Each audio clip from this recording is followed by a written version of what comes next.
Okay, great.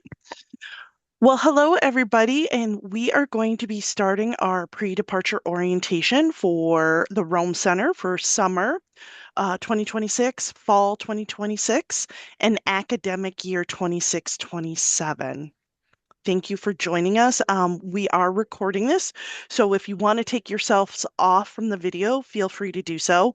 We also have you ask that you be muted during the presentation, and then at the end of our presentation, if you have any questions, feel free to unmute yourself or ask those questions in the chat if you're comfortable that way as well. So we will get started. So I'd like to do some staff introductions. Most of these people should look familiar to you at this stage. The first person I'd like to introduce is Marley Stein. She is the Director of Study Abroad, and with each of these photos, you'll see we have our contact information. So should you have any question and you want to direct it specifically to one of our staff members, it's available to you. And as I mentioned, we're recording this, and I'll also have that recording along with the slides posted onto our brochure page for the Rome Center. So you can easily use this as a resource or reflect or go back onto something you may have missed in the presentation. The next two individuals I'd like to introduce are Abby Linneman and Adam Schilling. They are both your Rome Center Assistant Directors for Recruitment. You most likely have worked with them with the application process. So great resources. We all know information about the Rome Center. If you have questions, feel free to reach out to me. And then myself, my name is Alana Carroll. I am the Study Abroad Coordinator for the Rome Center. And so I work with the majority of you in relation to the student visa process and any post-acceptance questions you may have. So again, feel free to reach out to us if you have questions. We're happy to help. In addition to that, we do have some peer ambassadors here in our office. So if you're a little more comfortable talking to a peer, you certainly can reach out to Carolyn Hicks. She is our Rome Center peer ambassador. And that's the email in which you can reach out to her, which is rome@luc.edu. She also has some walk-in hours at our office, and we're located in the Sullivan Center, Suite 206. And so her office hours for walk-ins are Thursdays from 3 to 5. In addition to that, we have another peer ambassador, Izzy Vickers. She also went to the Rome Center as well. She was a Ricci Scholar too. So if you have questions, you certainly can come in and walk in on Wednesdays from 2 to 4 and speak with either Izzy or Carolyn. So our overview for this orientation is to just kind of get you up to speed on what cultural adaptation is, identities abroad, some of the health and safety and wellness abroad that you'll encounter, get you a little bit more familiar with the Rome campus, what's available to you, and how to get there. Talking about academics and course registration, what that's going to look like. That's coming up really soon. And then lastly, just providing you some tips, preparation, and next steps for the Rome Center, getting you ready for this wonderful adventure. Our goals are to make sure that you recognize what that cultural adaptation and how it may intersect with your identities while you're abroad, and make sure that you're understanding the health and safety resources that are available to you, and then making sure that you're prepared for this study abroad program in Rome. So with that being said, I'm going to pass it over to Marley Stein, our Director of Study Abroad, and she will talk to you about what cultural adaptation is. Apologies. All right. Hi, everybody. I'm going to talk a bit more about cultural adaptation. So, just to kind of give you an overview of what the role of the Study Abroad Office is, as you transition from working really closely with our Assistant Directors of Enrollment Management, Abby and Adam, my office, the Study Abroad Office, which includes Alana and I, who support the Rome Center, are here to kind of help you navigating the transition to the Rome Center. So that includes pre-departure orientation, cultural adaptation, health and safety, and any sort of concerns or risks you might have on site as well. So cultural adaptation, I'll move on to the next. The overview of what we're going to focus on in this is that we're going to define what it is, talk about misunderstandings that can arise when navigating a new culture or new environment, understand the different phases that you might go through as you're transitioning to a new environment, and some tips to keep you resilient and safe while abroad. So what is culture? Does anybody know? Can you put it all? Oh, go back. Sorry. Can you all put in the chat kind of what your definition of culture is? This can be defined many different ways. Some take a sociological perspective, some take an anthropological perspective. Others just have a definition based on their perceptions of different environments. What is culture? How do you define it? It can be one word. There's lots of different ways.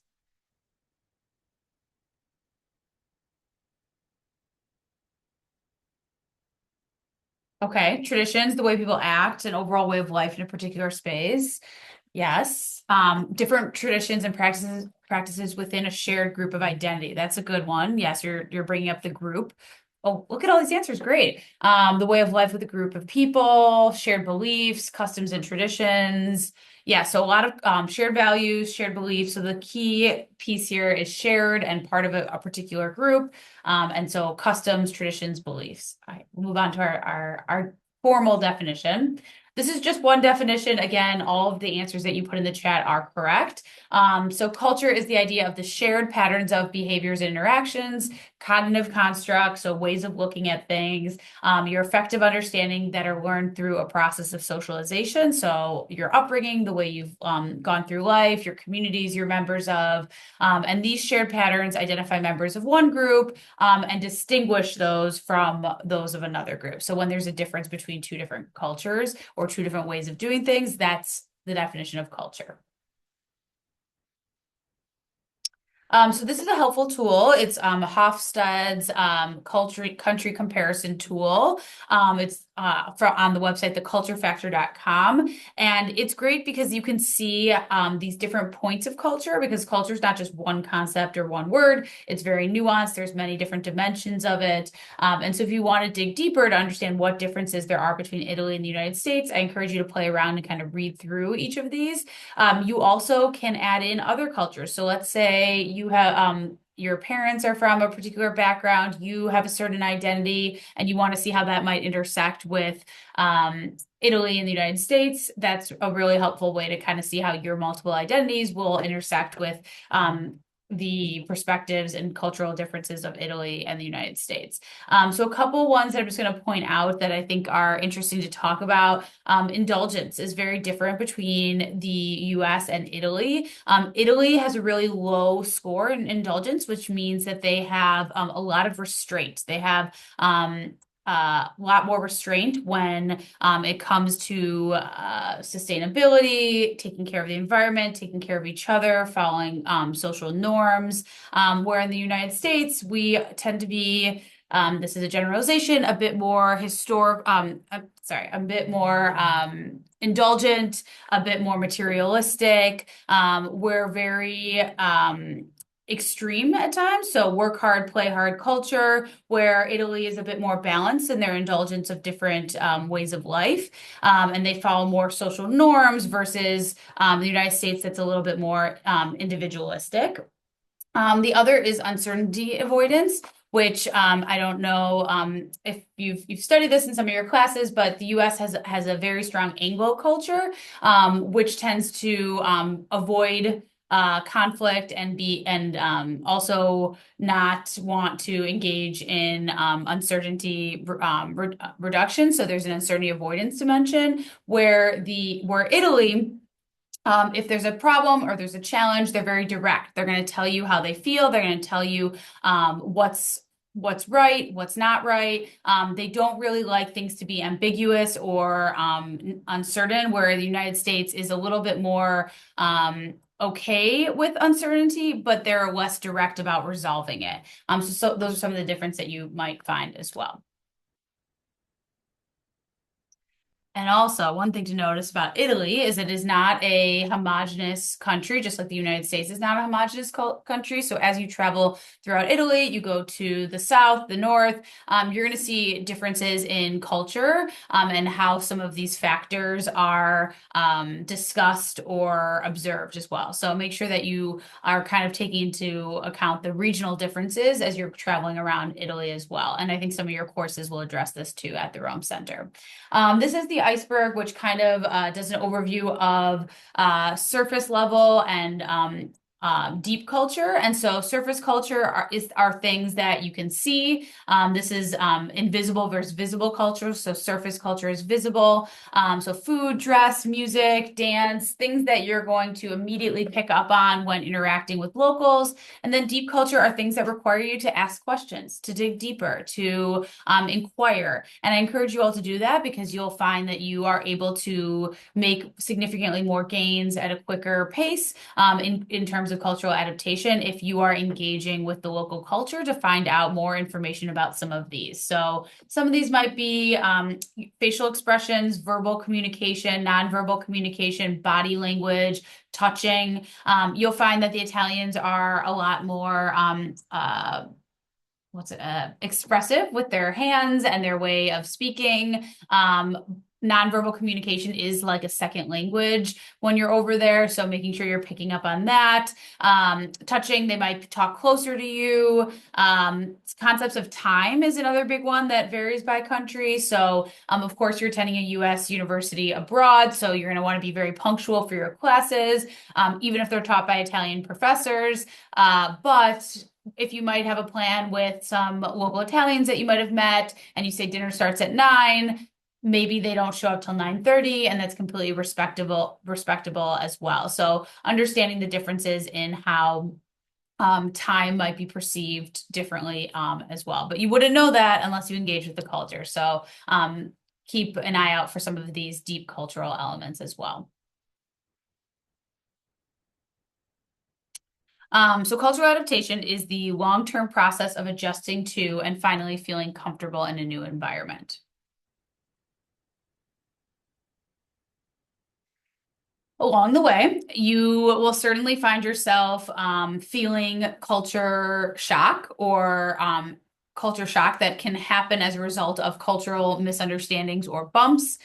So this is when you have an expectation or a perception of a particular behavior, and then what happens doesn't align with your expectation of a particular behavior. And so that can kind of cause cognitive dissonance or a moment where you're not feeling great because you feel like you've offended someone or someone's offended you. And they usually lead to a miscommunication. And this is due to cultural norms and language barriers. And sometimes it might be unpleasant, but these are also really important learning opportunities. And by unpacking them and discussing them with the local staff at the Rome Center or with your peers or with the individual you might have had the miscommunication or the misunderstanding with, they can ultimately result in really strong cultural and linguistic growth. And I know that part of the reason you all might have been interested in studying abroad is to grow your intercultural communication skills. So no small interaction isn't important. So continue to just lead with empathy, lead with an open mind, and know and look positively on these cultural bumps or miscommunications that you might experience. This is a basic version of the cultural adaptation curve. These are the three main buckets that you might experience, and they're going to happen at different times for every person.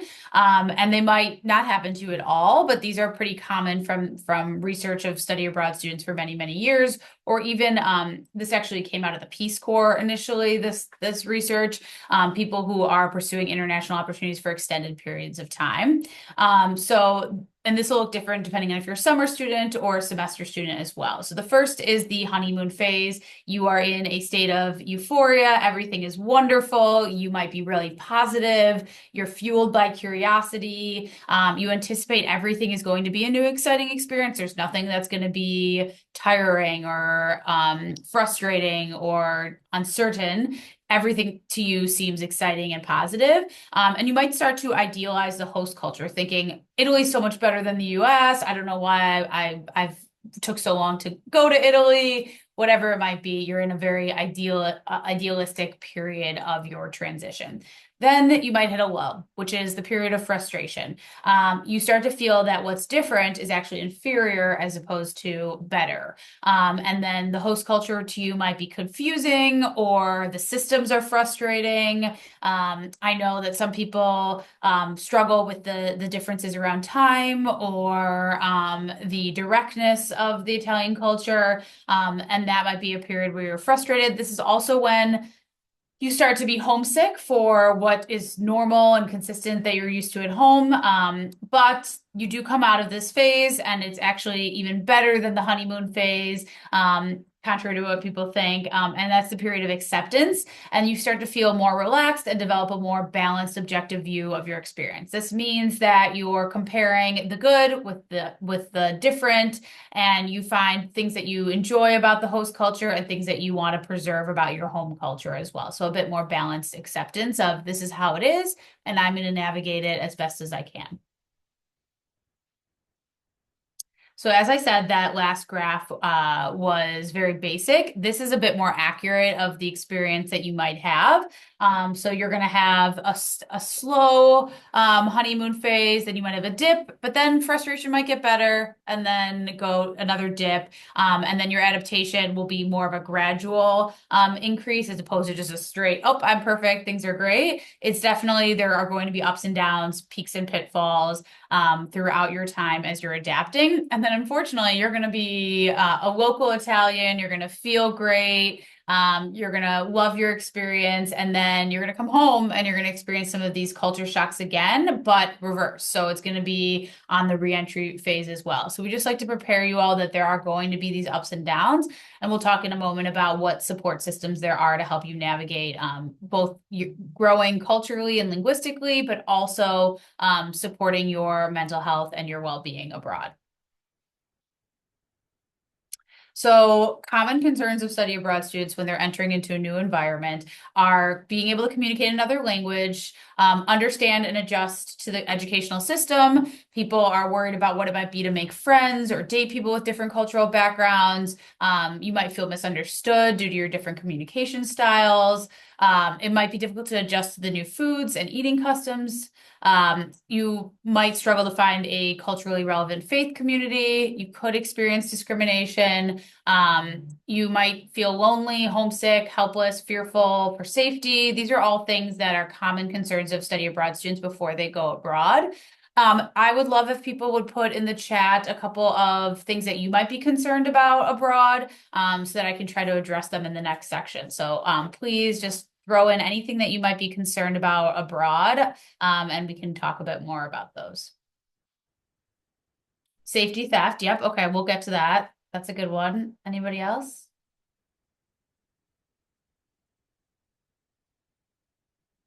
There's no wrong answer. Everybody's worried about something.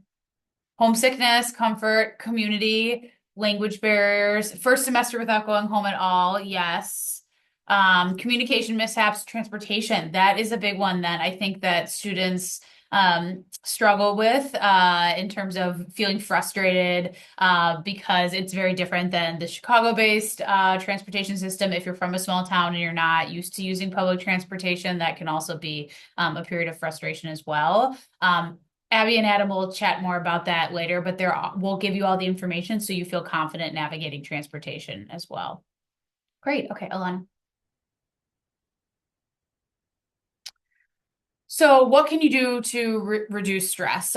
Be patient with others and yourself. I think patience is probably the best skill you can exercise. Patience and empathy, because everybody is coming at every situation differently. Remember your personal goals and strengths. So look inward. What made you decide to study abroad at the Rome Center? What do you hope to get out of this experience? Return back to kind of those goals, and we have a digital goal setting thing you can do at a later point to kind of make sure you have that piece to return to. See the adventure behind it, and take calculated, good, safe risks.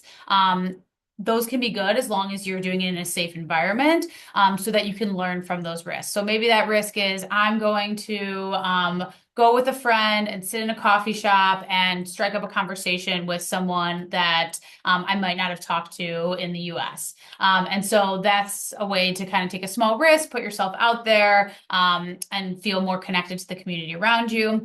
Maintain your own cultural heritage and appreciate other people's cultural heritage. So it doesn't mean you have to forget about your upbringing or the things that are important to you.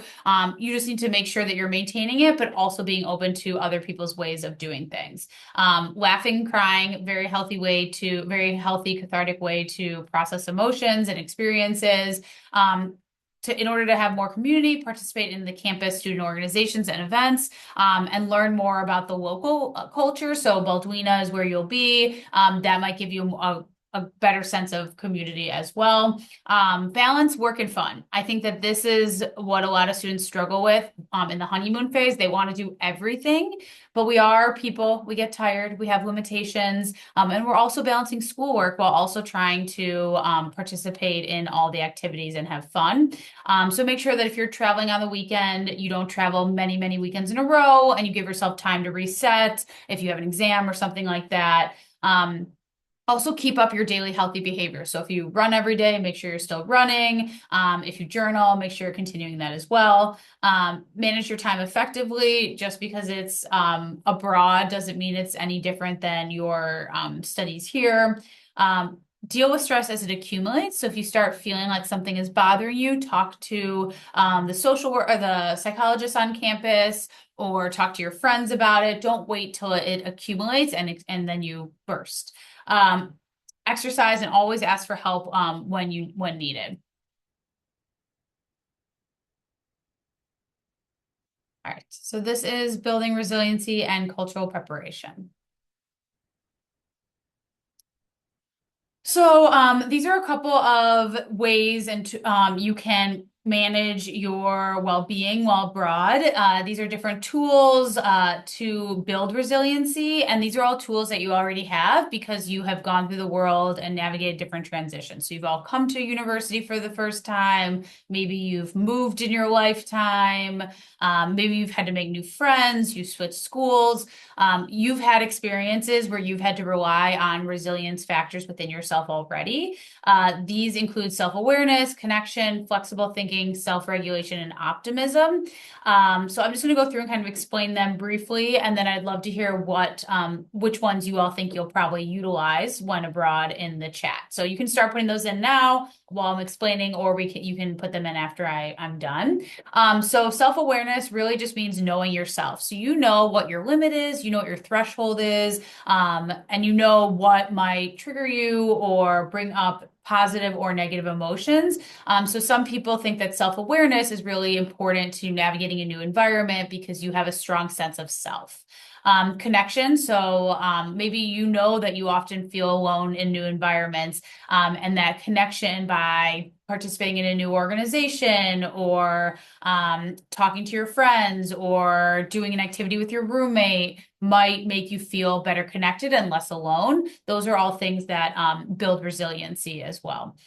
Flexible thinking. I think that all of you, for even considering studying abroad, probably have some level of flexible thinking in the sense that you don't view things in rigid, structured ways. You know that flexible thinking allows flexible coping as well, and it helps you have a more balanced perspective as you're going through the cultural adaptation period. You might be experiencing misunderstandings, but your flexible way of approaching every situation will reduce the level of distress you might feel in those miscommunications. Self-regulation, that's the ability to acknowledge and express distress in a way that promotes well-being.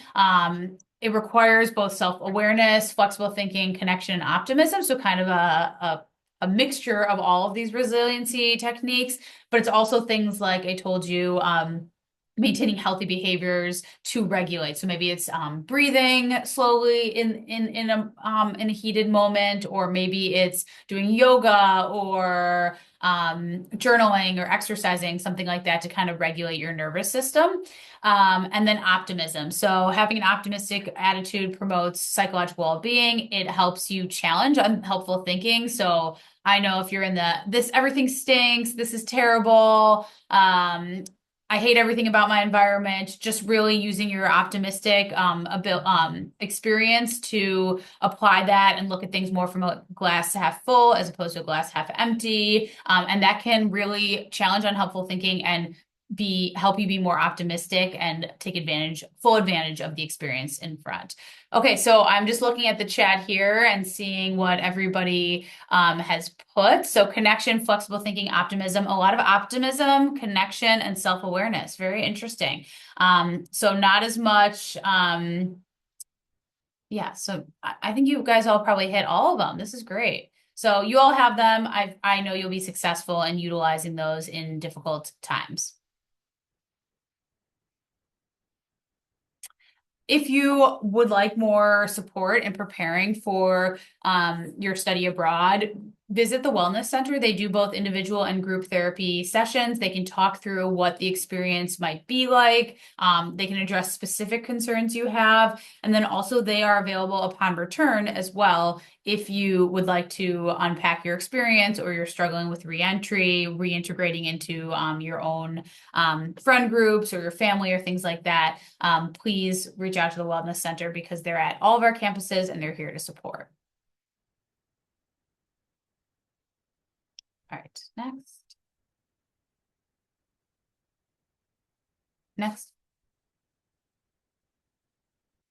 So navigating identities abroad. All of you have certain identities and they are viewed in a certain way in the US. Those might be viewed differently abroad, and they might view your identity differently than you might view your identity because of their own historical, sociological, political background. And it's important that you feel both supported in navigating your identity abroad and also have an understanding of what that experience may look like for you. So think about your personal identities, reflect on those.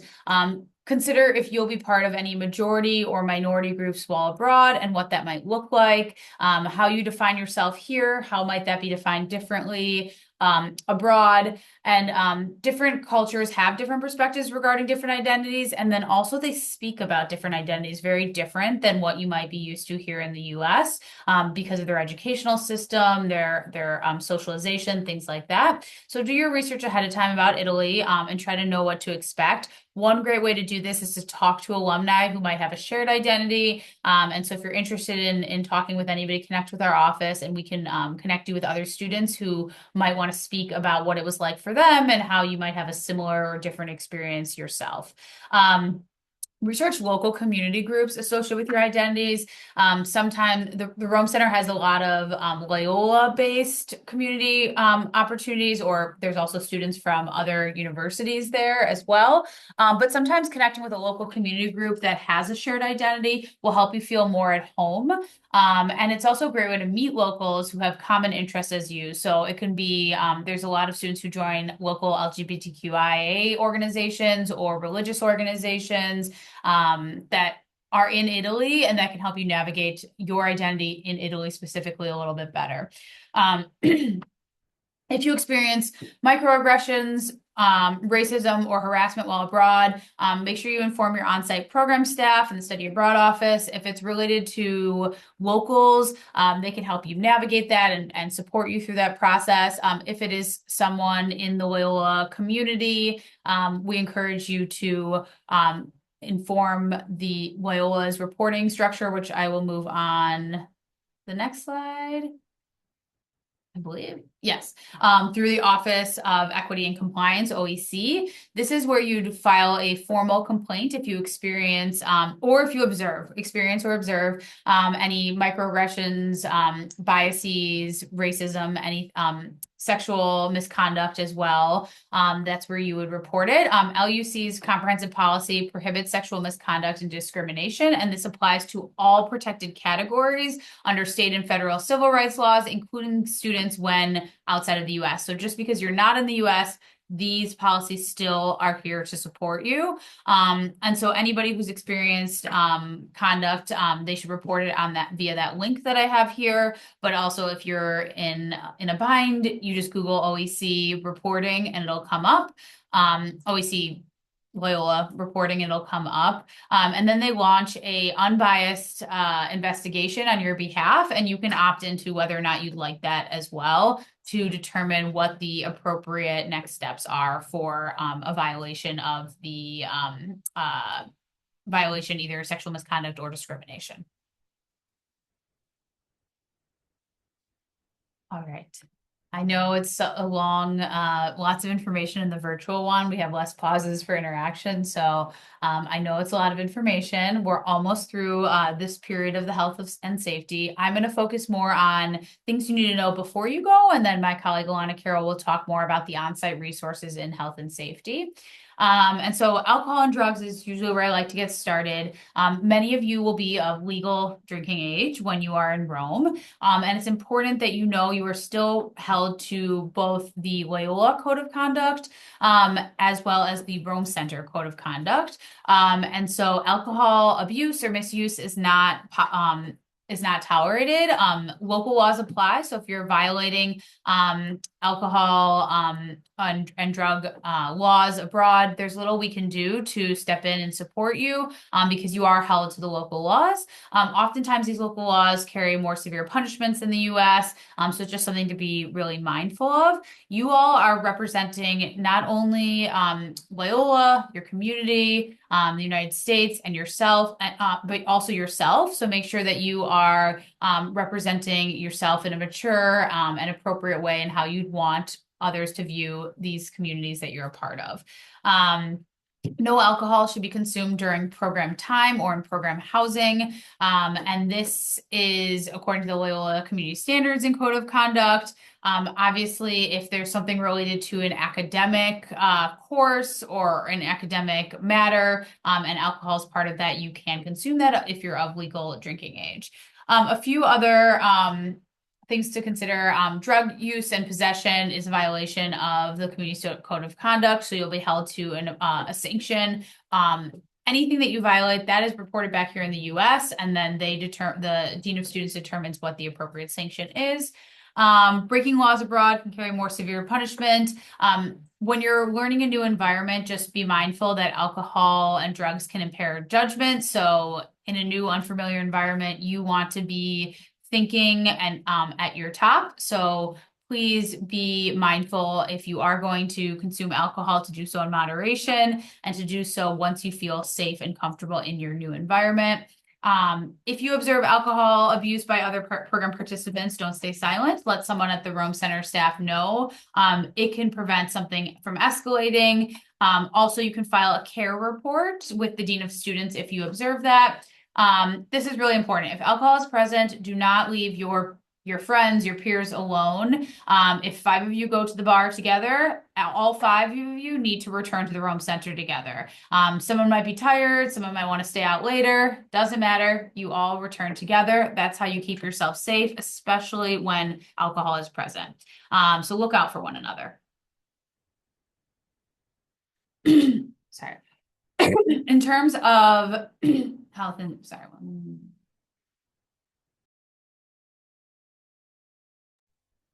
Okay, in terms of health and safety, make sure you're visiting a physician before you go abroad. The physician is going to be there to discuss important health accommodations and how you'll manage those abroad because it's a new environment. This applies to both mental and physical health. Discuss prescriptions that you might be planning on taking with you abroad. You can get certain prescriptions in country through our insurance as needed. However, it's probably the best if you make sure you bring enough with you to sustain you for the full duration. And you can ask your medical provider to prescribe that for you if needed. Otherwise, they can give you the name and a letter that maybe details what you might need to find in country if you run out. But bringing as much as you can with for the duration of the program is the best. Some medications do require you to travel with doctor's prescription or a letter from a physician. Consult the CDC website as well because that'll have a list of what medications are permitted to travel with and which ones are not. And you know what you all are taking, so make sure you're referencing that before you go abroad. And then also the CDC website will share any immunizations that might be required for entry/exit. These are some local travel and immunization clinics. You have Northwestern, Passport Health Chicago, which is downtown, the UIC Travel Clinic. So all of these are options if you don't have a regular practitioner here in Chicago. So health and safety. Make sure you do your research. So after this, review these slides, review all of the any materials that the Rome Center might be sending you. Stay updated on health conditions in Italy. The CDC website will have that. Make sure you learn about medications that might be restricted or illegal. And then also do research on the socio-political climate and other safety matters. And so these are some resources that you can look at. So the U.S. Department of State, travel.state.gov. This is where you'll see risks associated with where you might be traveling to. Italy is still a level 2, which means that it's safe for travel, but there are inherent risks with travel, and so those would be outlined there. There's also entry and exit requirements, and then on the CDC website, they have country-specific health and safety information as well. I know that there are a lot of concerns about international travel right now. Please know that we are monitoring through a variety of sources, and Alana will share that with you later to keep you safe. We have connections to local authorities. We have information from our insurance about anything that might be going on in real time and also alert traveler. And we're also following the guidance of the U.S. Department of State in terms of healthy and safe travel. This is just a quick overview of tips to be safe abroad, using common sense abroad. Make sure that you don't carry a lot of cash around with you or valuables. If you do, make sure that they're in a couple different places because petty theft is common in Italy. Avoid public demonstrations because it is possible that something that might start off as an act of activism and be peaceful could quickly turn violent. And if something were to happen and there's local authorities involved, there's little we can do to support you. So we just say that if you can please avoid all public demonstrations, and if you want to talk through what those might be about with your on-site staff, they'd be happy to talk with you about that so that you can engage in inquiry and activism in a safe way. Never walk home alone or accept a ride from a stranger. Make sure that you're traveling in groups and you look out for one another. Walk with a purpose. This is a safety measure, not just for traffic patterns, but also for petty theft. So don't be walking around with your head facing down on your phone. I know here in the US, we're used to being on our phones all the time and having them out and about with us. However, in Italy and many parts of Europe, make sure that you keep it concealed and that you're focused on the environment around you because traffic patterns might be different. They have very narrow streets that are mixtures of cars and pedestrian streets. If you do travel to different parts of Italy or Europe where you might be swimming, make sure you only swim in water with a lifeguard on duty and that you obey any posted signs before entering any body of water because there can be riptides or currents that you might not be familiar or comfortable swimming in. Accommodation requests. So many of you have seen this element in your post-decision part of your Go Global portal application.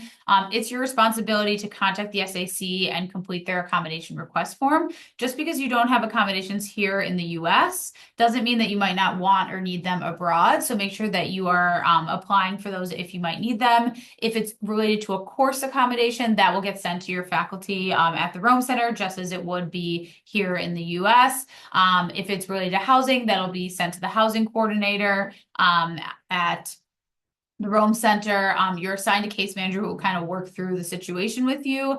The sooner you can get these accommodation requests in and start working on them, the more likely you are to be able to have those accommodated for you. So it takes quite a long time. So do it as soon as possible so that they can meet any needs you might have.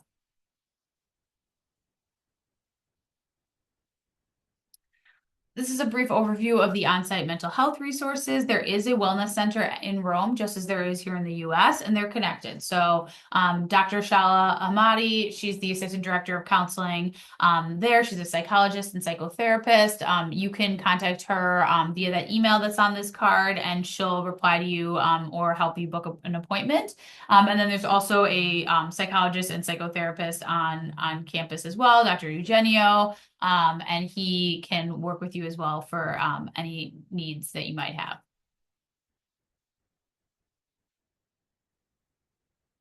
This is the emergency resources and procedures. We have a 24/7 emergency phone number here at Loyola. It's the same one that you use for Chicago. If you call that, you say you're a study abroad student, it'll get routed to me. So in the event of an emergency, you're welcome to call that. However, your best bet is to call the on-site staff first. I'm limited in what I can do to support you from here. So you should call the student life emergency phone first. In the event of an emergency, if it's a real emergency, you need medical attention, immediately call the local equivalent of 911, which is 112. If while you're receiving emergency care, there's also on the back of your CISI insurance card, the AXA emergency phone number, and that's for coordinated medical services. That by calling that number, it'll open a case for you. And then there is a doctor on call 24/7 via WhatsApp. That is unheard of here in the US. So if you have any sort of illness or injury, you can WhatsApp them and they'll direct you on how to get care for that any time of the night. And then also there's a reception front desk for just security essentially on site. I just want to make sure that before we move on to CISI insurance, just mention that part of that insurance includes 3 behavioral telehealth, mental health counseling sessions through the CISI insurance. If you need that, you can just call the AXA number on the back of your CISI insurance and they'll connect you with a clinician who can talk through anything that you might be experiencing. Great. Thank you, Marley. Okay, so let's just kind of continue with health and safety. As Marley mentioned, this is more kind of boots on the ground, things that you're going to utilize while you're in country. So, with the CISI insurance, for some of you, this may be your first time managing health insurance on your own. So, without the help of your parents. So, we want to make sure that you're prepared and you understand everything. All students that are studying abroad will have CISI insurance, it is mandatory. And so you'll have that for the entire period of your study abroad program. So it's tied to your itinerary record. And so we want to make sure that we explain the resources that are available to you. So let's talk about the cost. The CISI insurance cost. As I mentioned, this is a mandatory fee for you, and it is billed to your locus account, and it will follow the Bursar's website for the terms. So just be mindful of that. So the cost for a semester-long student for CISI will be $350, and the cost for a student that's going to the Rome Center for the summer will be $200. So when you do see that cost come up on your locus account, you'll have a better understanding. We get a lot of phone calls from parents not knowing about that. So make sure that you communicate that to your parents or your guardians and that you're aware when you're looking at your e-bill. So, enrollment, these are important things to know before your departure. You will be enrolled in CISI about 1 month prior to your departure. So, what you'll receive is an email directly from CISI, and it will say in the subject line CISI materials. What will be contained in that email will be an electronic insurance ID card. We tell students you do not get a physical card, it is an electronic card. And so we'll talk about the different ways in which you can access that ID card, but you'll certainly get it as an attachment in this first email from CISI. So some students feel free to print it out. You may want to give that hard copy when you print it out to your parents so that they have one. You may want to bring a hard copy along with you and just stick it into your folder or something like that, just in case if you forget how to access that ID card through the various portals or the app. So there's a couple different ways, but you will have that insurance ID card. In addition to that, they'll have attached the policy brochure. This outlines the coverage with your plan. I always think it's important to kind of review some of that. A lot of parents like to look at that. So please make sure to share that with them. In addition to that, you'll also have an attachment for a claim form. So if you've sought any treatment and you need to submit a claim, be familiar with this form ahead of time. It's very simple, it's intuitive, but take a look at it while you get this prior to your departure. And then lastly, they'll also have information within that email, that welcome package email, about links to download the My CISI Traveler app. Everything's on your phone. So you want to make sure that you have that downloaded and ready to go before you depart. And then they also want you to create a My CISI login so you can have access to your insurance documents at all times. And that can be on a computer or a laptop, things like that. So you have lots of different options to access your information for insurance. We also tell students at this point, make sure to share any health or safety concerns you might have with the study abroad advisor, myself, Adam, Abby, or even our director, Marley Stein. This will help us assist you in finding the resources that you need with CISI. This is especially important if you have any ongoing treatment. So we want to make sure that you're set up and you're successful going into your study abroad program. So if you have concerns, you're not sure how to navigate something with CISI, please feel free to reach out to one of us and we'll help you guide you through all of that. So I also like to provide a sample of what that card will look like. So when I refer to that card, I'm saying the electronic card, the attachment to that initial email. It will have your policy number, your participant ID. It'll have your name and your coverage dates. And the coverage dates, as I mentioned before, are tied to your itinerary record, your program dates. On the back side, what they indicate here are those numbers, those AXA assists. So when you're in a situation, emergency or non-emergency, and you're seeking out medical help or looking for a provider, you can reach out to this number, this AXA assistance, and they will help guide you through next steps. They are available 24/7, 365 days out of the year. So it's really important to either take a picture of this, have it accessible, again, provide it to your parents if need be. Very helpful indeed. So when you download that CISI Traveler app, it's really important because it will again be linked specifically to your Rome, your Italian Rome itinerary record. If you are looking to travel outside of Italy on those nice long weekends, you can do an update here in that Traveler app for the country that you're going because it provides wonderful features, alerts. It gives you guidance and links to embassies. So if you're going to a different country, you want to know anything that's alerts or warnings specific to that country. So I would encourage you to go into this app and add that additional travel piece so that you would get those alerts or that you have access to where the nearest US embassy is should you be in a different country, medical providers, things like that. So lots of different options for you to review. And I encourage students before you depart to look at this, one, download this app, and then look at those features and kind of play around so you become more comfortable and familiar with what's offered for you. If you are planning on doing any additional travel beyond the end date of the program, you can extend your CISI traveler insurance. However, that will be at your cost, but it's good to do. And so you can do that through your app or through the portal. So I like to point that out to students as well, so that you have that information. And if you want to extend it, you can.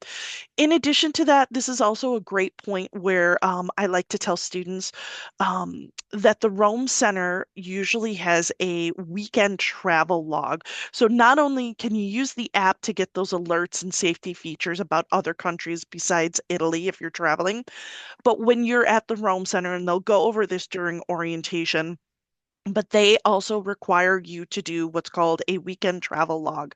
It's just letting them know that you're going to be gone out of the country, where you're going, things like that. So again, it's another layer of safety for the Rome Center and for yourself. So again, this is the traveler portal. So this is what you can access on an iPad or through your computer. All the same features, all the same information, just different. If you don't want to be utilizing your phone, which is sometimes kind of small and hard to navigate in your hand, you can go through the portal if you're looking for a particular provider, or if you want more information about a specific country or that. So feel free to explore that portal as well prior to your departure.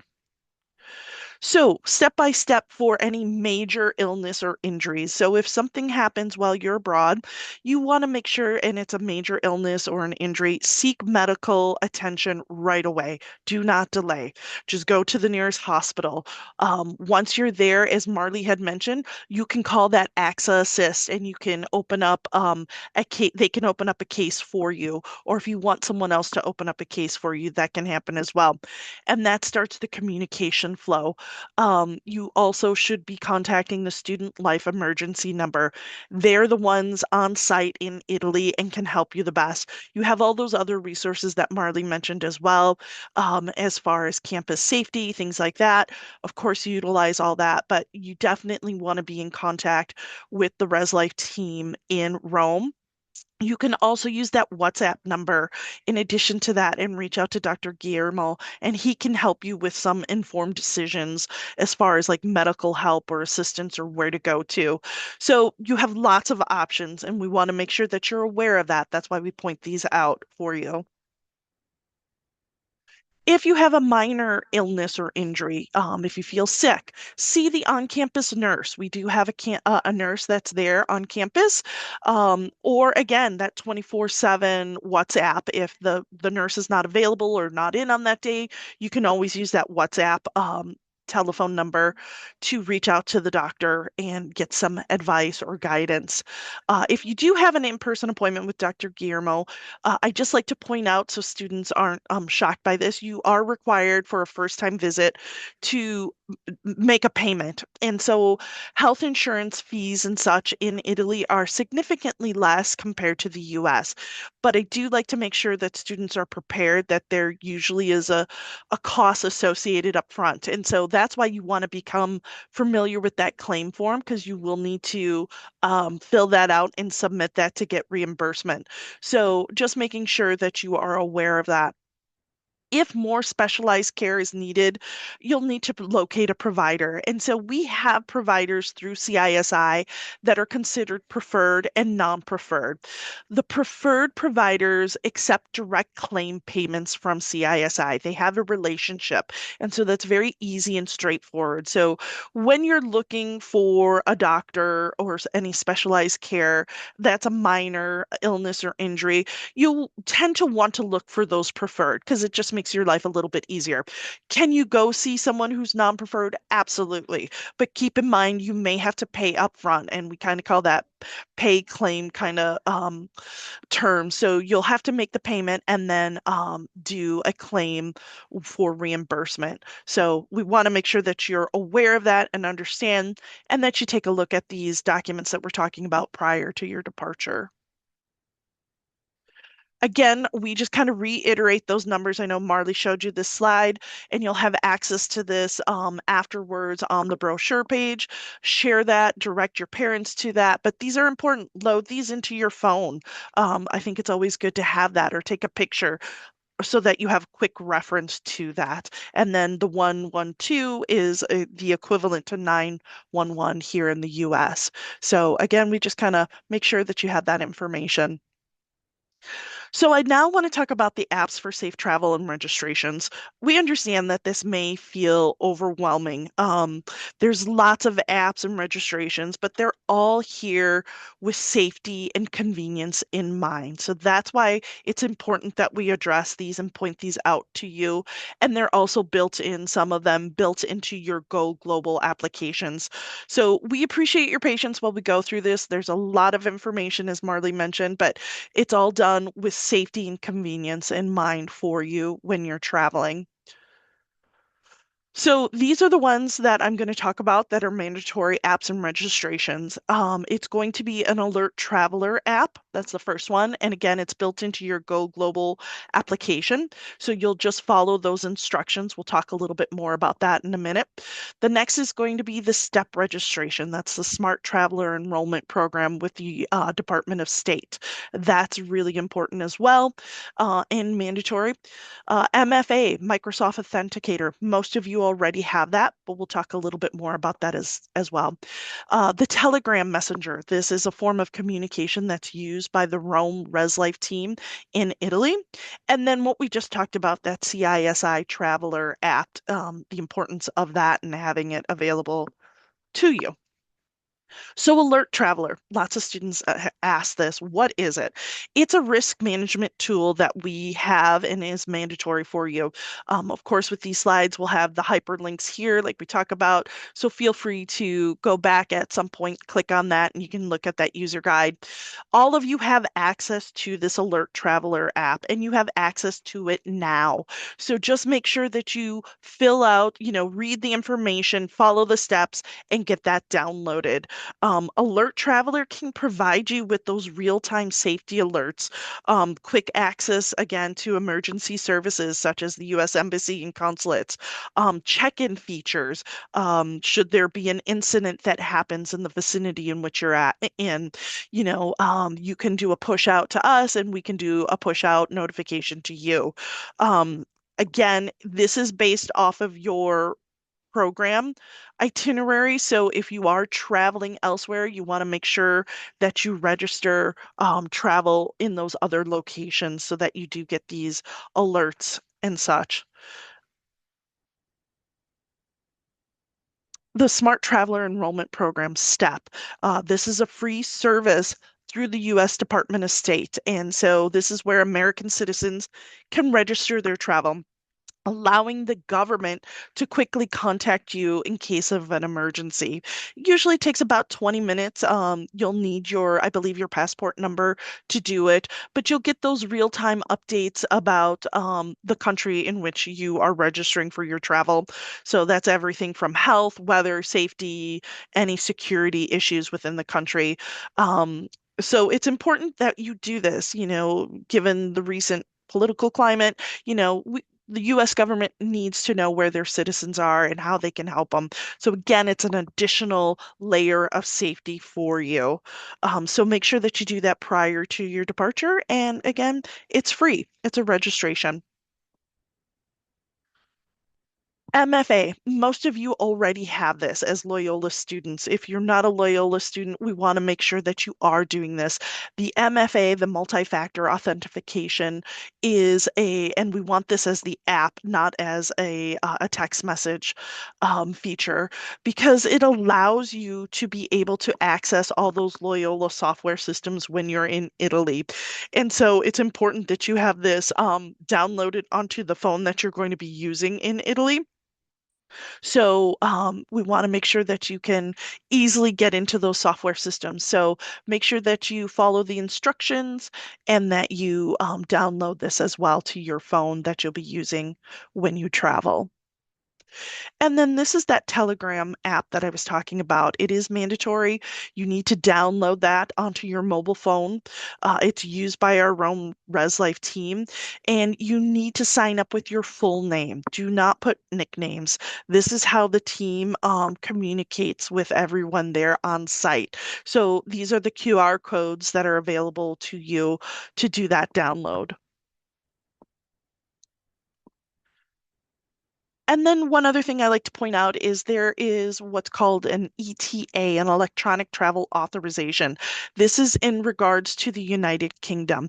So, with many of you being in Rome, it's a great launching point to other countries. So, if you are having any future travels on those weekends up to the United Kingdom, you will need to make sure that you have an ETA on file. And so we provide the QR code to get you to that application. It's very simple and easy.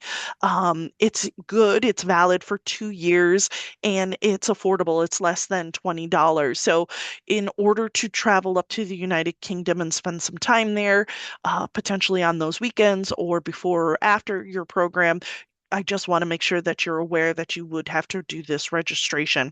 If you're simply just doing a layover and transferring planes on your way down to Italy, this is not needed. But again, if you are going to be staying in the United Kingdom for any time on a weekend or a day or something like that, you will need to have that on file. So we just like to kind of add that in for you. So, next, let's talk about student visas and arrival. It's important that you know that you have to have a student visa for the duration of the program. If you are a Rome Center summer student, you do not need a student visa to enter into the country if you're a US passport holder. If you're an international student, check in with me. There are some different rules and regulations for various countries. So reach out to me and we can kind of navigate that if there is a need or no need for a visa. But for students that are going for the academic year or for the fall, and you do not possess an EU or Italian passport, a valid EU or Italian passport, you will need to obtain a student visa. A good chunk of you have already done the group visa submission through our office, which is great. There still are some of you out there that will have to do this independently. And please know that I am a resource to help you through that process. So reach out to me and I can assist you with that. And just be aware that it is a time sensitive process. So do not sit on this and wait for it into the summer because it can be quite lengthy in processing. We want to make sure that you're obtaining the documents, filling out the application appropriately, and submitting it to the consulate right away. And you can always reach out to me, email, or set up a Navigate appointment as well. So with that student visa, I always like to point out what it looks like. I get a lot of questions. What does a student visa look like? It's a sticker that gets placed into your passport after the consulate has reviewed your application and supporting documents. And so I like to give a visual. And then, as I mentioned earlier, if you do not have a valid Italian or EU passport, you will have to apply for that student visa. And so we do have a visa support page that I have linked here that can help you. I'm a resource. Set up a Navigate appointment or reach out to me via email.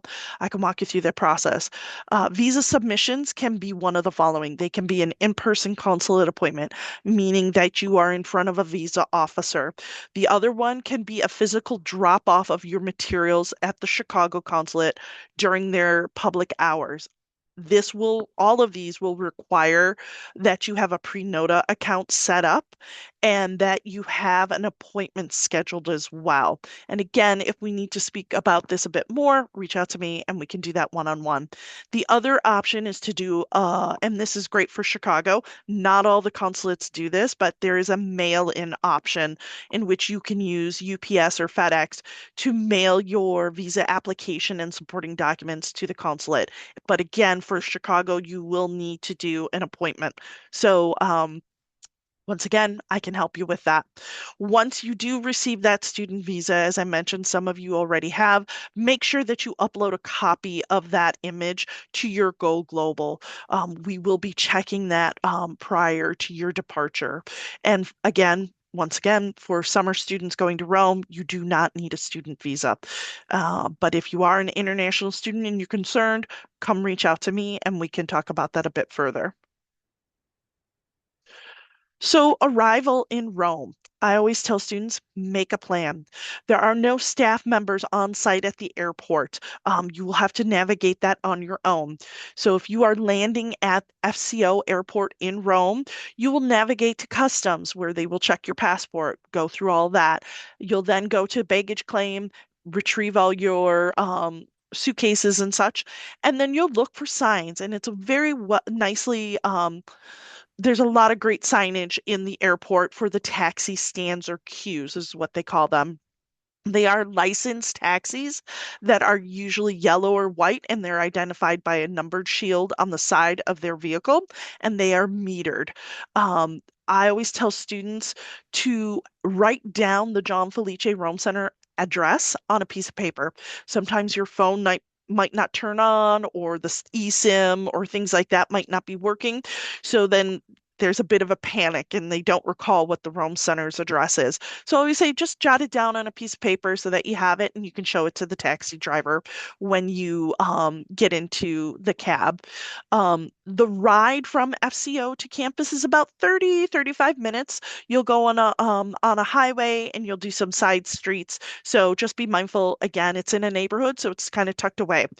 Sometimes students will share a taxi to cut costs. The average cost is anywhere from 60 to 90 euros one way. So I also tell students, wear some sort of Loyola gear when you're on the plane. You'd be amazed at who you see on the plane, and perhaps you can connect and say, would you like to share a cab to campus?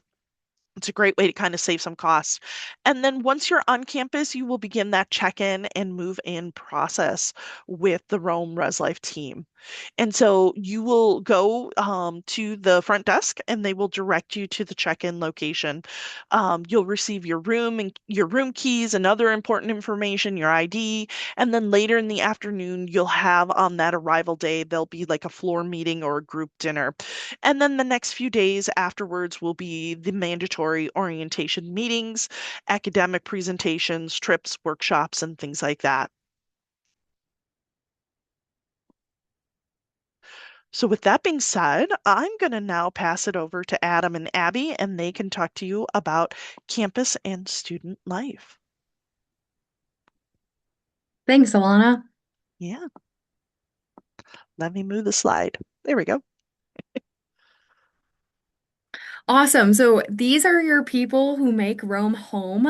There is a fabulous team of 6 student life members who are there to support you along your journey at the Rome Center, either for the summer or fall semester. Does anyone want to guess who are the 2 Americans in this group? There are 2 Americans. One grew up and actually went to Marquette University in Wisconsin, and another one went to Loyola Chicago and studied abroad at the Rome Center as a freshman. Any guesses? I know, they all look so Italian, right? Well, the 2 Americans are Jack and Alexia. Jack is the one who went to Marquette and has been in Italy for almost 11 years now. And then Alexia just started recently at the Rome Center a couple years ago, but was a Loyola graduate. And we're so happy to have this great team there to support you and make Rome really feel like a fun atmosphere. They are the ones also in charge of housing. So I know there's been a lot of questions about housing recently. We do have updates on the housing application. We are hoping to have updates soon. There was an error with it, so bear with us, but there is no rush for housing. All the dorm rooms look the same. You are in double dormitory rooms with air conditioning and a private bathroom. So they all have been recently renovated. They're super nice inside, but you can see you have the 2 parallel beds there. There's a private bathroom split split between you and a roommate. There's a mini fridge inside for all of your snacks and leftovers, a wardrobe, and then you also receive one towel, and then sheets as well. So every 2 weeks, you can exchange your sheets for fresh new ones. You don't even have to wash your sheets and do laundry basically at the Rome Center, except for your clothes. So really awesome luxuries, but we are hoping to have that housing application open soon. You in that housing application will not be picking your dorm room. So you won't be choosing, I want to live on the fourth floor in this dorm building. No, you're only choosing your roommate. If you have a roommate in mind, you two can choose each other, put each other's names down, and then it'll be a match. The student life team will match you together. If not, it will be a random assignment, as all rooms are doubles. Unless you have an accommodation request for a single room, you will be placed in a double room. Once that housing form is released, we will post it on Go Global. We will send you emails about it. The student life team will send you emails about it. It will be due by June 1st. So as soon as we get that up, just make sure to do that really quickly.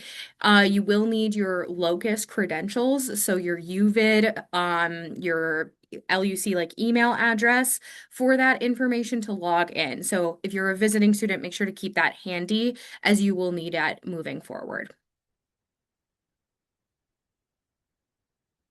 As far as campus, so this is a map of Balduina. Balduina is in the Monte Mario district of Rome. We like to describe it as the Rogers Park of Rome. You are in a very local, authentic area of Italy. As you can see on the map, a lot of different mom and pop shops. So there's campus at the top where the house is. And then you have two bus lines connecting you to the rest of the city, the 990 and the 913. For the first time ever this semester, we are getting bus passes. So that is included in your e-bill for the semester. You don't have to pay anything extra for a transportation card, which is really, really awesome. So the bus passes are included, and then you will use the bus passes to get on the bus. Don't lose your bus card, otherwise you are responsible for paying for a new one. But those buses will take you down the hill to those mom and pop shops on the way, and then to other different nightlife areas like Trastevere, or to get to downtown Rome. Rome itself is a huge city. It's close to 3 million people. So by comparison, this is bigger than Chicago, but smaller than LA. So if you're familiar with either of those cities, that should give you a comparison. But we are about 20 minutes away from the Vatican. You can actually see the Vatican from the Balduina Hill, which the librarian Anne will take you on those hikes.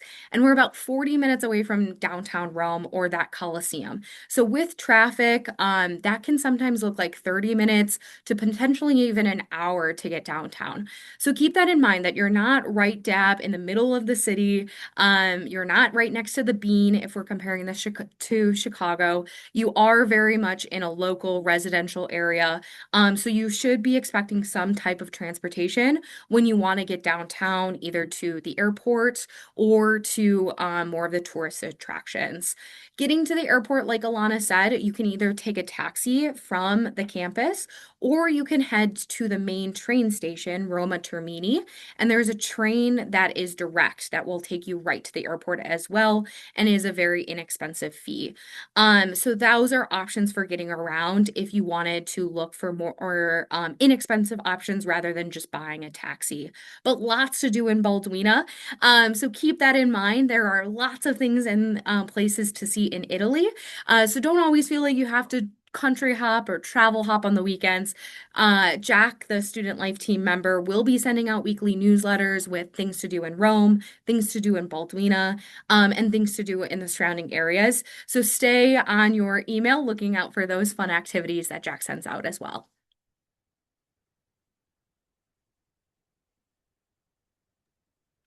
Okay, my turn. Hi, everyone.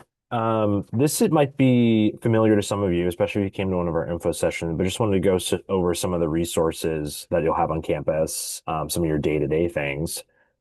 Starting with food. So, whether you're summer or fall semester or academic year, we will have both the Mensa, which is our cafeteria or dining hall, and Ronaldo's Cafe open for you.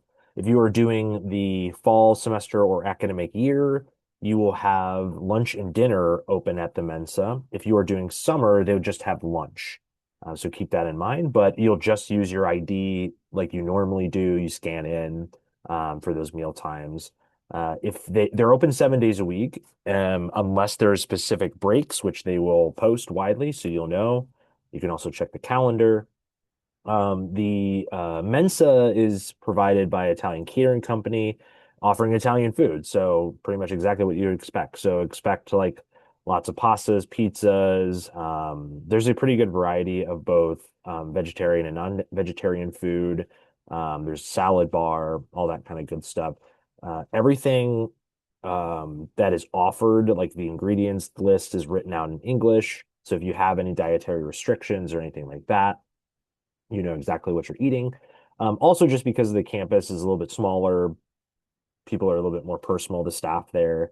Like if there's anything special you need for dietary reasons, like just talk to them. They can probably whip something up for you. And you can always talk to Jack or the student life team as well to help with that. So you'll have those at the Mensa, and then Ronaldo's Cafe will also be open at the other end of the hall, particularly for breakfast, but you can access them pretty much all day. They have a great coffee bar. They'll have lots of great snacks. It's a good place to study. Both the Mensa and the cafe have indoor and outdoor seating. So, you know, hopefully the weather's usually nice in Rome. You'll have that be able to sit outside. Check out the hours there for Ronaldo's, but I definitely recommend great place for coffee, Italian pastries in the morning. And then they'll have stuff throughout the day for like sandwiches, pastas, snacks that you can take too. And I've got they've got the world famous pistachio cornettos as well. You can move on. We've got some pictures here just of those facilities. So there's Ronaldo's is bottom left, and then the Mensa on two pictures on the right. One thing I really like about Mensa and Ronaldo's and just the campus in general, you know, it's such a like a tight-knit community. Like your professors, your student life team members, the staff members, they're also eating at Ronaldo's and the Mensa. So like you can just like sit with them and hang out and chat and like get to know them on a little bit more of a personal level. So that helps like kind of build that community. Next one. More pictures. There's the pistachio cornetto, bottom right, world famous. Salad bar, kind of open air. You see the outdoor seating there too. Next slide. On campus, so you might have seen this from the pictures, but um, campus is walled and gated, so you have to use your ID to scan into the gates. So there's 24-hour security, which is great. When you're there on campus, we have laundry services, washer and dryer loads cost €2, and really important, don't worry about washing your own bed sheets. There's an exchange for your sheets and towels every Tuesday on the bottom floor. So mark that in your calendar. You never have to wash your sheets, but definitely exchange them. The gym is open every day. In addition to the gym, there's also a basketball court on campus as well. Important to know, student life team does not allow any more like than two guests in your room from 8 a.m. to 10 p.m. and no overnight guests allowed, even if they're like Loyola students visiting. Sorry. And then every Sunday we have mass at 8 p.m. in the chapel, which is a beautiful little chapel. It's like the first thing you see when you walk on campus. There's some pictures of our gym and the laundry room. Pretty standard, all the good stuff. And now we'll move into academics. Oh, you can keep going. That's totally fine. They'll see plenty of that. I'll talk about academics and course registration. Some of this will be pretty like that's, you know, normal to you. You're familiar with it. Another brief review. When you go to register for classes, this only applies to fall and academic year students. Summer students, you don't have to do this, but fall and academic year, make sure you're taking Italian 101. If you haven't taken it already, if you're currently taking it, you're taking it over the summer, that's great. But if you're not haven't taken Italian 101 yet, that should be one of the classes you register for in the fall semester. For fall semester students, make sure you register for at least 4 classes. That's 12 credit hours, anywhere from 12 to 15, I think is great. And this applies for everyone. No classes on Friday. You'll have Monday through Thursday class schedules. But I'm sure you already knew that. That's half the reason you're here. At the Rome Center, when you go to look at the different courses, you can actually see the courses right now that are being offered. We have a ton of courses for the semester, and I think like there are now I think 8 or 9 left open for the summer. This is all through Locus. This is all stuff you have all done before, with the exception of maybe some of our visiting students. Course registration is through Locus. If you're a summer student, you should have already registered. That is open right now. If you are a fall student, the course registration is going to begin April 13th. So if you're a Loyola student, check your Locus for your enrollment time. If you're a visiting student, do the same, but you should be able to register on April 13th. Most of our classes are core. You might be able to find a couple for your major and minor. Reminder, these classes are all taught in English. And as Abby and I always say, try to take at least one on-site course while you're there. This is just an excellent way to get to know the city a little bit better. And those courses are really interesting and unique and have a very distinct Roman flavor. When you go to register, and I'm right now, I really want to talk to my visiting non-Loyola students, because Loyola students, you're all familiar with this. When you go to register through Locus, you're going to the Manage Classes tile on your sidebar. It should bring up this big search interface. Start by selecting Fall 2026 if you are a fall student to search the right semester and the right term. Then this is really crucial, and actually everyone could hear this. When you actually look for classes, make sure when you choose campus, choose the Rome Center campus, and that's automatically going to filter out any sort of like Loyola, Chicago side, or online course. We don't want any of those. Just search for the Rome Center campus. And then you can go ahead and click search. Each course, this is another way to know that you know it, other way to know that is a Rome Center class. Each course will start with the letter A. And then on that sidebar of your enrollment shopping cart, you can click your session term. And then to add the course into your cart, put that 4-digit course number and click enter to put it in your shopping cart. Once you have 4 to 5 courses in your shopping cart, you can then go ahead and enroll when it is like your appointment enrollment time.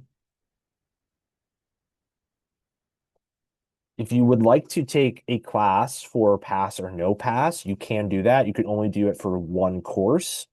For fall students, September 14th is your deadline to do that. This is all through Locus.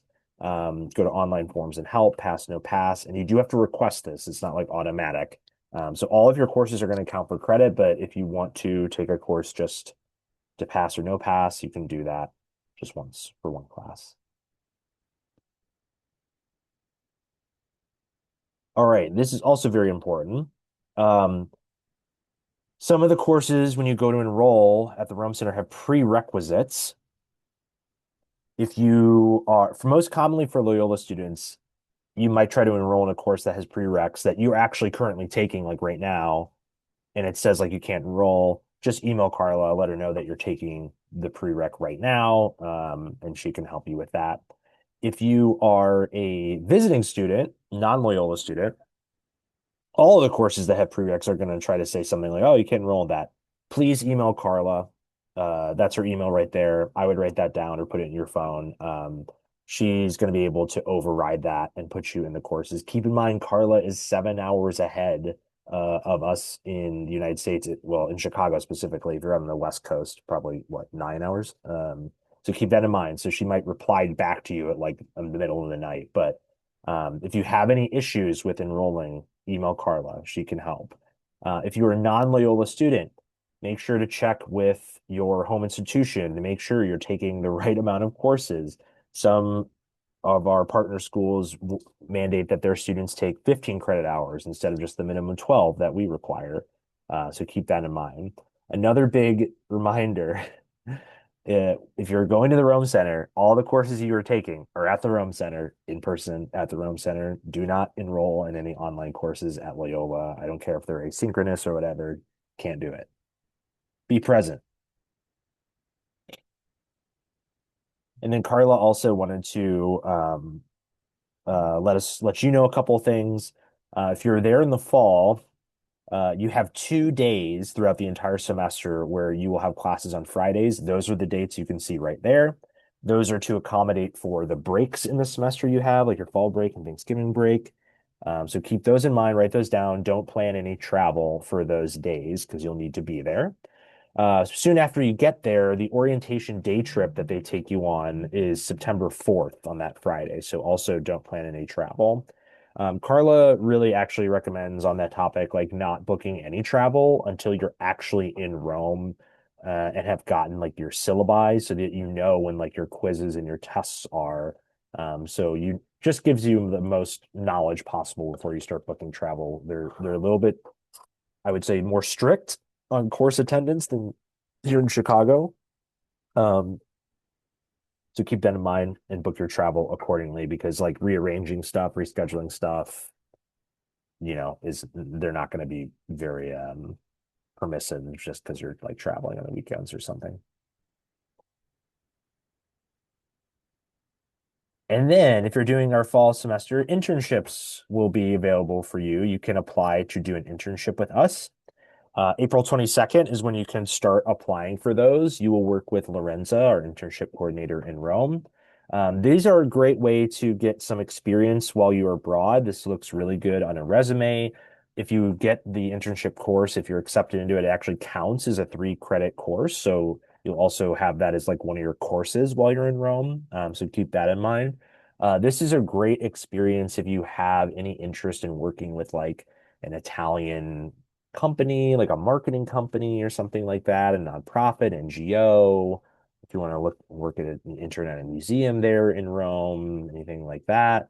Lorenzo will work with you to kind of find a good placement that fits your interest. When you apply to the internship, it's all online and then you fill it out. You're uploading a resume, a letter of intent or statement of intent, basically like what you're looking to do in Rome with this internship and what you're looking to get out of it, like short term and long term, and then like a letter of reference from ideally like someone who like if you have a job currently, like a supervisor, but if you don't, then maybe like a former or current professor would be fine too.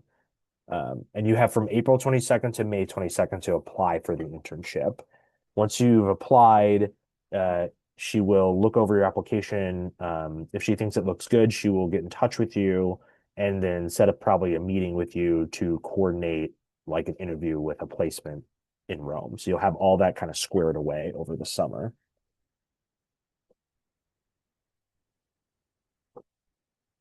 Here's your cost breakdown for the summer and semester. Not too much you probably didn't know. If those online on-site courses do have course fees that will get you into museums or pay for food and wine that you're drinking during the class. So keep that in mind. Abby mentioned the new public transit card for Rome that's starting in the fall semester. So that's added on there too. Um, so nothing too crazy here. Just keep an eye on when the bills are generated. And then we do have scholarships available as well. So the deadline was March 25th. So hopefully you've already applied to them. But if you did apply for a scholarship, we're going to send those over to financial aid and we will get back to you. Well, not we will. Financial aid office will get back to you probably right around the end of April, hopefully a little bit sooner if I annoy them enough. But plan on like end of April to hear back if you've got a Rome Center scholarship. If you do receive a scholarship, you'll get a notification in Locus. So just make sure you're checking out Locus for that notification. And I'm throwing it back to Abby, yeah? Yes, yes. So now on to the fun stuff, packing. So now that you know all the fun things about navigating your identity, what to do on arrival, insurance, we are now here to help you prepare. And so as far as documents go, you're going to want to make copies of basically everything. And you're also going to want to have everything uploaded to the cloud of some sort. So in case you lose that sheet of paper, you also have it uploaded to the cloud. So for sure make copies of your passport and your visa. Make a copy of your acceptance letter and consulate if you're a fall or academic year student. You're going to want to bring your declaration of presence. Again, this is for fall or academic year. A copy of your driver's license or state ID. credit debit cards in case that gets lost or stolen, your insurance card, your domestic one, but also having your CISI one that Alana talked about printed out with your policy number will be super helpful. So have all that with you, and then any important medical information. So if you do have prescription medication, please come with a printed out prescription so that way we can find you an equivalency, the Italian equivalency if needed. So having that printed out will be super helpful. So bring all that with you in like a fun folder. As far as carry-on item and your personal item, depending on the type of flight that you've bought, this carry-on or personal item might be free with your ticket. So make sure to check your airline to see what is or is not included. In your carry-on or personal item, make sure to have your passport ready to go. I would also have a second form of ID, so this could be your driver's license or state ID, your folder with all of your other important documents. You should get your airline ticket, and I recommend having that app. If you are flying United, you have the United app, and your ticket should be on your phone or in the app itself. You can also get that printed out at the airport.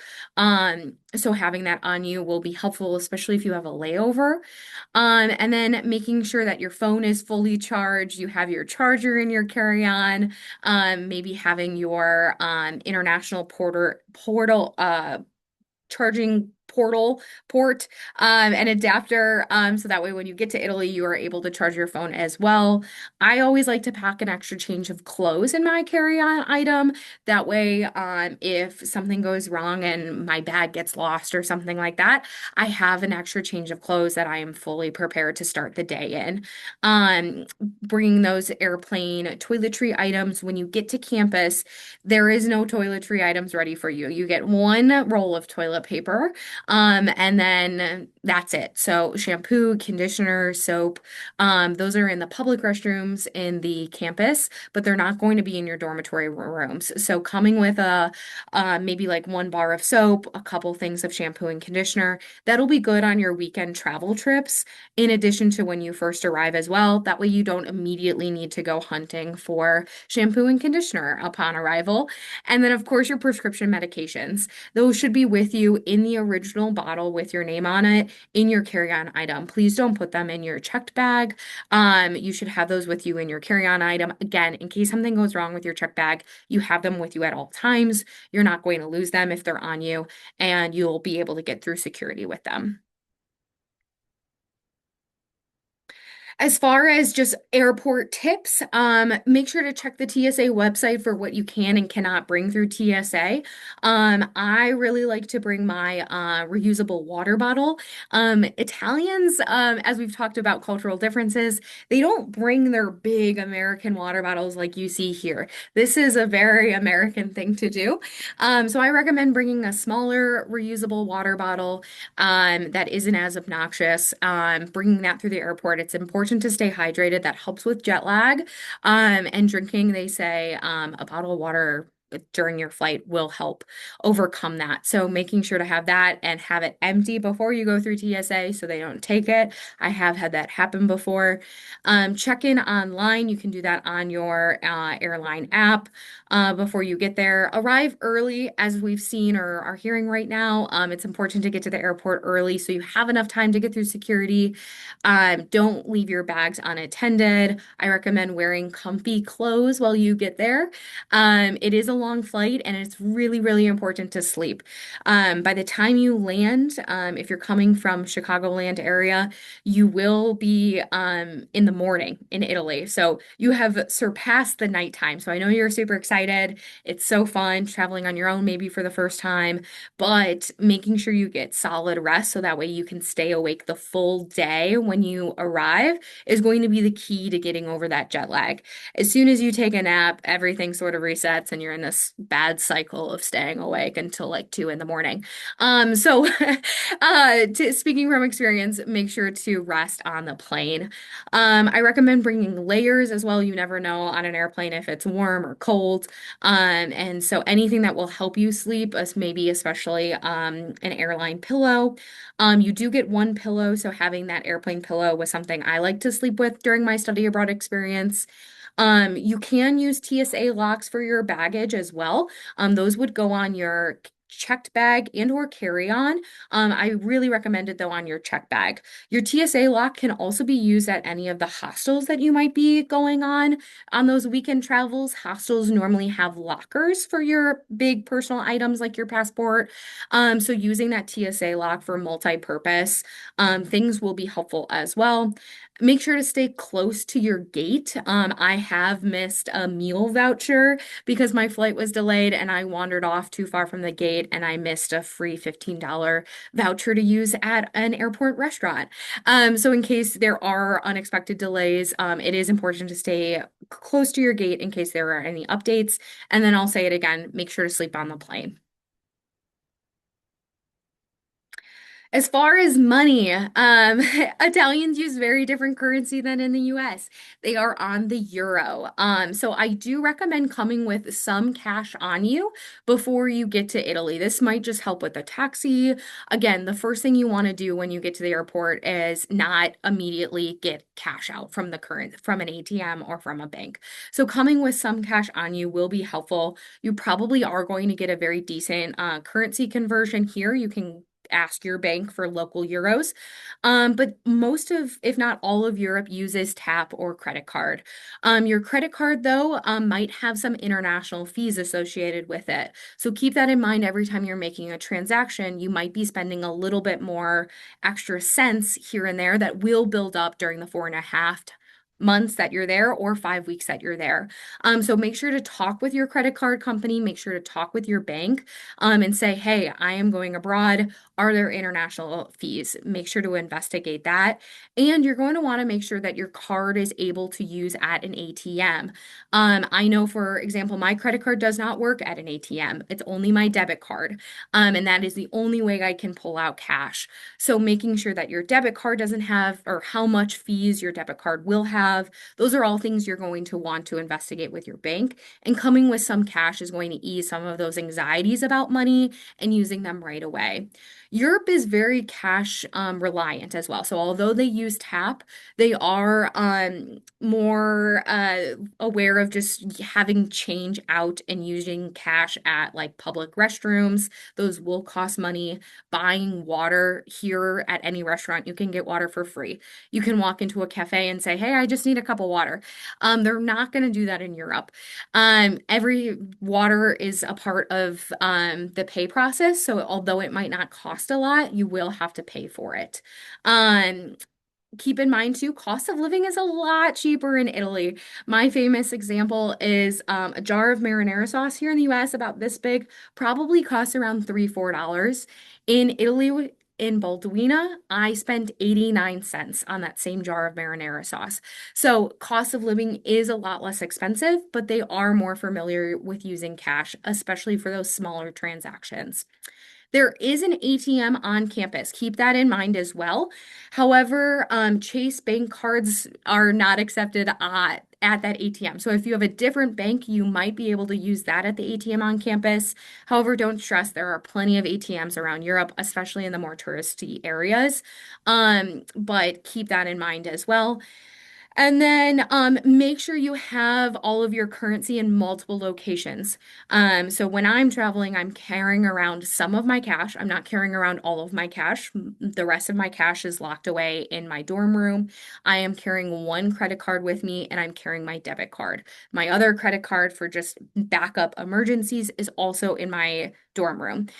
So in case something happens to your wallet, you then have another form of way of getting money out. So that way not everything is gone all at once.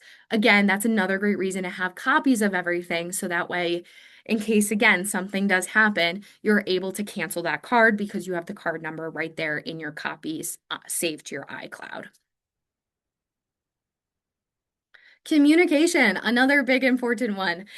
So your loved ones want to hear from you. How are you able to call the US? How are you able to send text messages when you are in Italy? There's a couple different ways that you can do that. The first, and in my opinion, the most expensive way is with an international plan. So check with your carrier. For example, if you have Verizon or anything like that, it might already be built into the plan that your parents are paying for. In which case, then no worries, everything's taken care of.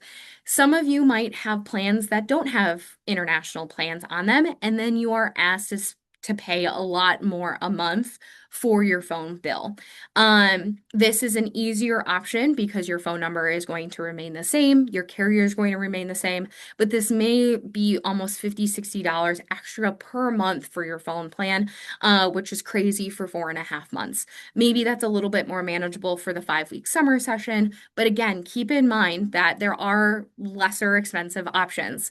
One of those lesser expensive options is getting an Italian SIM card. You can get this at a local tabacchi store, is what they would call it in Italy. And this Italian SIM card will go inside your phone in replace of your current SIM card. So don't lose your US SIM card. Keep that safe tucked away in your dorm room. But this does mean that you will get a new phone number. That phone number will start with +39 because that's the area code for Italy. When you have that new SIM card, you are still able to text, to use iMessage. Most of Europe, though, uses WhatsApp, so I highly encourage you to download WhatsApp.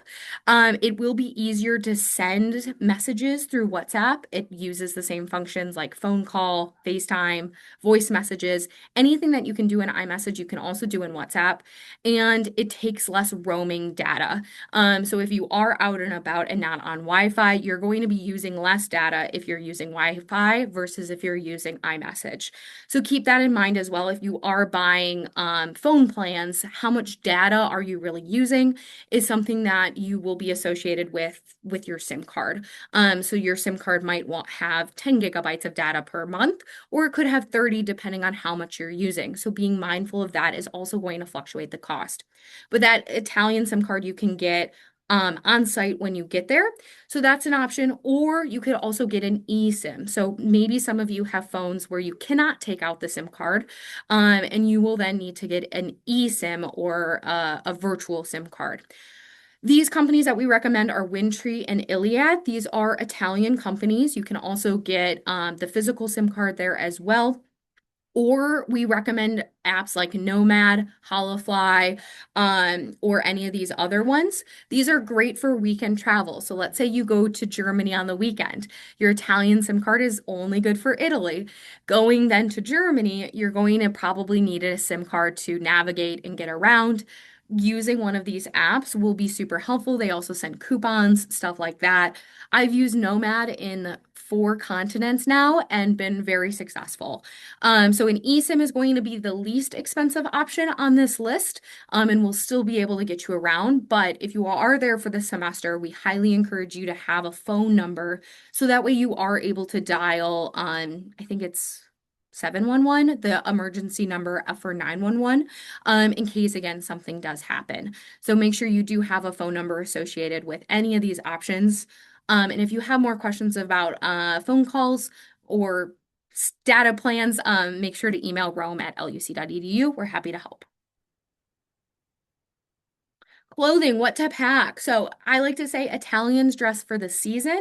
They do not dress for the weather. So here in Chicago, if it's 70 degrees out and it's March, then you are wearing shorts and a tank top because it's warm out, even though it's springtime. And so in Italy, it's the opposite. They are dressing for the season. So if it's fall, they are wearing fall gear. They are not wearing what they would wear in 80-degree weather. So keep that in mind while you are packing. I recommend bringing many different layers, more jeans than athleisure items. America is really great at athleisure and leggings and comfy clothes. That's not really the standard in Europe. So keeping in mind that you are a little bit maybe more stylish. This doesn't necessarily mean you have to be wearing these items, but if you are looking to adapt and blend in, fitting in with the clothing customs might help that process. At the Rome Center, they are EU outlets, so you will need a converter or adapter that is able to plug into the Italian systems. You are provided sheets, a pillowcase, one pillow for your bed, and then make sure to bring your laptop, but there are computers on site. And supplies can be purchased there. I don't recommend using the US version of Amazon. I recommend using the Italian version of Amazon. If you wanted to ship anything in, that means that it's not going to go through customs. So it's going to take less time and it's also going to cost less.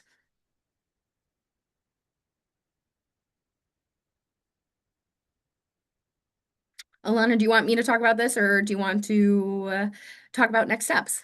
Sure. No, I'm happy to do that. Perfect. Um, Thanks, Abby. Next step. So, as we mentioned, we want you to review these post-decision requirements in your study abroad portal. In addition to that, we'll have the slides and the video itself from today posted on the Rome Center brochure page. So always make sure to go back and review this if you have questions or you don't remember anything. Again, we encourage you to visit your doctor and talk about prescriptions and any on-site treatment that may be necessary. Another thing is just make sure the important documents are copied and leave a copy set with the family and have a set for you to have while you're traveling and have a safe spot in your dorm room to put those physical hard copies. Make sure that you're reading all the pre-departure materials that we're sending. We'll have lots of emails. You have the websites to look at, the brochure, things like that. So make sure that you're exploring and looking at all these different materials that we are providing. They're all helpful measures in preparing you for your study abroad experience. And then we also encourage you, follow the Rome Center on Instagram at GoJFRC. It's really nice to kind of see some of those videos and images and kind of get familiar with the campus. It's a great way to do that. Um, then we will have a postcard activity. Because you're online here via Zoom, you won't be able to access it. So I will send that out electronically separately, and you have the opportunity to fill out that postcard, and it'll have instructions as to what it's to yourself and what your goals are, what you're looking for. You can also stop by our office if you're a Loyola student. Come to our office in the Sullivan Center. In Suite 206, and we most certainly have hard copies for you. So you'll be writing that postcard to your future self. We just ask that you put your first and last name. If you are a Rome Center summer student, we just ask that you put at the top of that postcard, put summer so that we can tease those out and send appropriately for your program dates. And then upcoming events. Don't forget, if you still have not done your visa and you are going to be doing that independently, we do have visa workshops still available. Our next one is actually tomorrow, March 31st. So that's from 1 to 3 in the Sullivan Center Suite 206.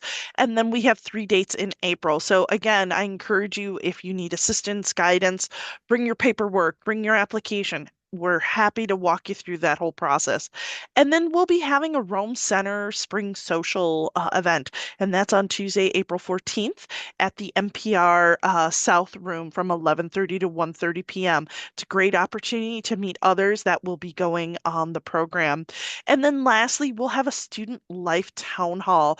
This will be an opportunity for you to meet some of those wonderful Rome Res Life team members that we showed you earlier in the presentation. And you'll be able to ask questions specifically about the Rome Center campus and things regarding life in Italy. So that date will be announced, so you'll receive an email when that's available. And then lastly, we're excited that you're going on this study abroad program. And if you have questions, right now is a great time to ask those.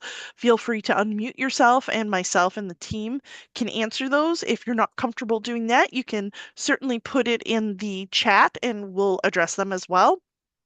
And again, just know we're a resource. We're here to help you through any and all of these processes. So feel free to reach out to one or all of us, and we'll get you the answers that you need. So here's your opportunity to ask away. I'll stop recording as well. Thank you for attending.